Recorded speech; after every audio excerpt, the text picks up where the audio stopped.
भारत लेकर आया electromagnetic spectrum वाला हथियार। भारत की ताकत को लेकर जो डर चीन पाकिस्तान को पहले था वही हो गया। चीन पाकिस्तान को देखकर भारत ने बनाया अपना हवाई चक्रव्यूह। दोस्तों, आपको 5 साल पहले वो दिन याद होगा जब भारत एयर स्ट्राइक की थी, जब भारत के लड़ाकू विमानों ने 1971 युद्ध के बाद पहली बार जैश ए मोहम्मद के आतंकी ठिकानों पर बमबारी करने के लिए पाकिस्तान की सीमा पार की थी। भारत ने इस मिशन में पाकिस्तान के 300 आतंकवादियों को झन्नू में पहुंच दिया था, लेकिन इसी दौरान भारतीय वायुसेना की एक कमी के चलते एक भारतीय लड़ाकू विमान पाकिस्तान की सीमा में गिर गया था और हमारे बहादुर पायलट अभिनंदन को पाकिस्तानी सेना ने पकड़ लिया था। वास्तव में वो भारतीय सेना की एक कमी के चलते हुआ था और एक खास प्रकार का हथियार उस वक्त भारतीय वायुसेना के पास नहीं था। उस वक्त पाकिस्तानी वायुसेना ने इलेक्ट्रॉनिक युद्ध जैमर के साथ जवाबी कार्रवाई की थी। भारतीय सेना की उस एक छोटी सी कमी की वजह से भारतीय लड़ाकू विमान पाकिस्तान की सीमा में गिर गया था। हालांकि एक हफ्ते के अंदर अभिनंदन को पाकिस्तान से वापस ले आया गया, लेकिन उस घटना के बाद भारतीय वायुसेना को एक ऑपरेशनल डेटा लिंक की अच्छी खासी कमी महसूस हुई थी, क्योंकि पाकिस्तानी इलेक्ट्रॉनिक जैमर ने भारतीय सुखोई और मिराज के बीच के कम्युनिकेशन को ब्लॉक कर दिया था। आप यकीन नहीं करेंगे कि महज 5 साल पहले पाकिस्तानी वायुसेना का इलेक्ट्रॉनिक युद्ध जैमर भारत के मुकाबले ज्यादा शक्तिशाली था। ये बात हर किसी को परेशान करने वाली थी, लेकिन अब भारत ने इसका सॉल्यूशन निकाल लिया है, बल्कि काफी टाइम पहले से ही इसकी तैयारी शुरू कर दी गई थी। वास्तव में इसे ही विद्युत चुंबकीय स्पेक्ट्रम कहा जाता है, जिसको लेकर अमेरिका ये कहता आया है कि अगर आप विद्युत चुंबकीय स्पेक्ट्रम में नहीं जीतते हैं तो आपका युद्ध का मैदान में हारना तय है। इसी के चलते भारत ने ये एकदम अत्याधुनिक हथियार रेडी कर लिया है और अब इस हथियार की बदौलत दुनिया का कोई भी इलेक्ट्रॉनिक युद्ध जैमर भारत के कम्युनिकेशन को ब्लॉक नहीं कर पाएगा।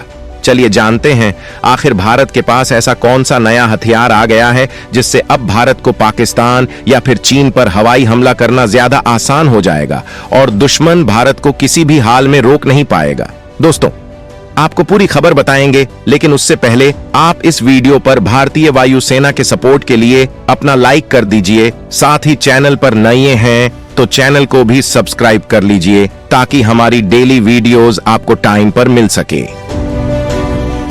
भारतीय योद्धाओं को रोक नहीं पाएगा कोई भी इलेक्ट्रॉनिक जैमर। हवाई सेना में शामिल हुआ सबसे अत्याधुनिक इलेक्ट्रोमैग्नेटिक स्पेक्ट्रम। दोस्तों, एयर स्ट्राइक के दौरान इलेक्ट्रॉनिक युद्ध के युग में वो पहला मौका था जब इंडियन एयर फोर्स को परेशान होना पड़ा था और भारतीय वायुसेना के MiG-21 एविएटर विंग कमांडर अभिनंदन, जिन्हें पाकिस्तान में पकड़ लिया गया था, वो जैमर की वजह से ग्राउंड कंट्रोलर की तरफ से भेजे गए निर्देशों को नहीं सुन सके थे।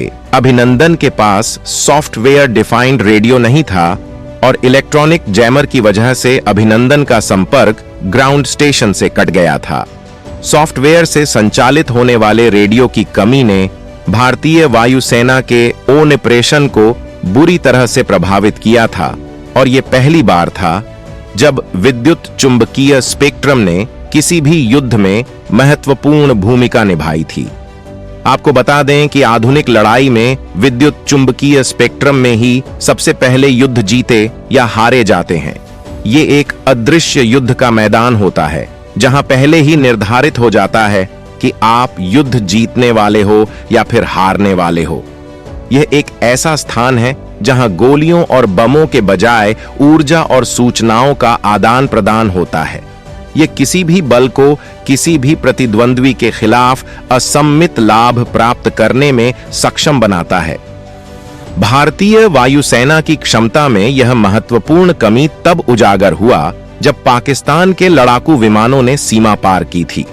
उस समय की रिपोर्टों में सुझाव दिया गया था कि पाकिस्तानी एयर फोर्स के पास बेहतर इलेक्ट्रॉनिक युद्ध जैमर थे। वे उस समय हवाई उड़ान भरने वाले भारतीय लड़ाकू जेटों के बीच के कम्युनिकेशन को ब्लॉक करने में सक्षम थे और यही हुआ था पायलट अभिनंदन के समय। बताया जा रहा है कि इंडियन एयर फोर्स का हवा से जमीन और जमीन से हवा का नेटवर्क अब काफी ज्यादा आगे बढ़ गया था, लेकिन हवा से हवा का नेटवर्क पिछड़ गया। हमने न तो इसे आयात किया और न ही इसे स्वदेशी रूप से विकसित किया। साधारण भाषा में समझें तो इसका मतलब यह है कि उड़ने वाले रडार कुशलता पूर्वक स्थिति को ग्राउंड स्टेशनों तक पहुंचा सकते हैं, जो बदले में लड़ाकू विमानों को जानकारी भेजेंगे। लेकिन विभिन्न लड़ाकू विमानों के बीच कम्युनिकेशन नहीं था, लिहाजा इस जगह पर ऑपरेशनल डेटा लिंक यानी ODL फैसिलिटी की जरूरत होती है। ऑपरेशनल डेटा लिंक यानी ODL टेक्नोलॉजी से फाइटर जेट्स के बीच का कम्युनिकेशन तैयार किया जाता है, जिस पर किसी भी इलेक्ट्रॉनिक जैमर का असर नहीं होता है और इससे डेटा एक्सचेंज की सुविधा भी मिलती है। उस ढांचे के भीतर ODL नेटवर्क पार्टियों को वास्तविक समय में एक दूसरे के सेंसर फीड को देखने में सक्षम बनाता है। ODL नेटवर्क में फीड रडार, सोनार और इलेक्ट्रो ऑप्टिकल सिस्टम जैसे कैमरे भी लगे होते हैं। इसे इस तरह से समझ सकते हैं कि एक फाइटर जेट हवाई क्षेत्र में घुसपैठ करने वाले दुश्मन के फाइटर जेट की पहचान करने के लिए अलाइंग airborne early warning and control system का इस्तेमाल करता है, जो ग्राउंड स्टेशन पर मौजूद रडार से मिल रहे डेटा का इस्तेमाल करता है। इस सिस्टम के जरिए एक देश के विमानों के बीच आपसी कम्युनिकेशन स्थापित होता है और खतरे का मुकाबला किया जा सकता है। लेकिन पाकिस्तान के साथ उस वक्त जो मुकाबला हुआ था, उस दौरान इंडियन एयरफोर्स के बीच कम्युनिकेशन टूट गया था, जबकि पाकिस्तानी एयरफोर्स ने स्वदेशी रूप से विकसित लिंक 17 का इस्तेमाल किया था।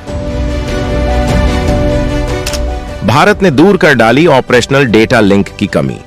अब कोई भी देश नहीं कर पाएगा कम्युनिकेशन नेटवर्क को ब्लॉक। आपको बता दें कि इंडियन एयरफोर्स के तत्कालीन वायुसेना प्रमुख एयर चीफ मार्शल R.K.K.S. टबदौरिया ने एक इंटरव्यू में स्वीकार किया था कि ऑपरेशनल डेटा लिंक की कमी के कारण 27 फरवरी को भारतीय वायुसेना की प्रतिक्रिया में बाधा उत्पन्न हुई थी। उनका कहना था, यदि आप विद्युत चुंबकीय स्पेक्ट्रम में युद्ध नहीं जीतते हैं तो आप युद्ध बिल्कुल भी नहीं जीत सकते हैं। यही कारण है कि अमेरिकी सेना ने विद्युत चुंबकीय स्पेक्ट्रम को युद्ध का मैदान बताया है। यानी उस वक्त अभिनंदन के विमान से संपर्क टूटने की वजह भारत की कमजोरी ऑपरेशनल डेटा लिंक की कमी थी, जिसके बाद इंडियन एयरफोर्स ने अपनी इस कमी को सही किया है और कम्युनिकेशन का नेटवर्क तैयार किया है, जो किसी भी हाल में ब्लॉक नहीं हो सकता है।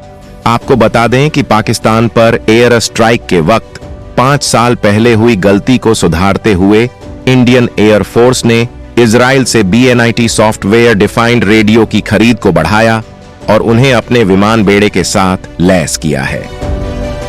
उस वक्त भारतीय वायुसेना के मिराज 2000, MiG-29 और सुखोई 30 लड़ाकू विमानों के लिए इजरायली फर्म राफेल से SDR की आपातकालीन खरीद की गई थी।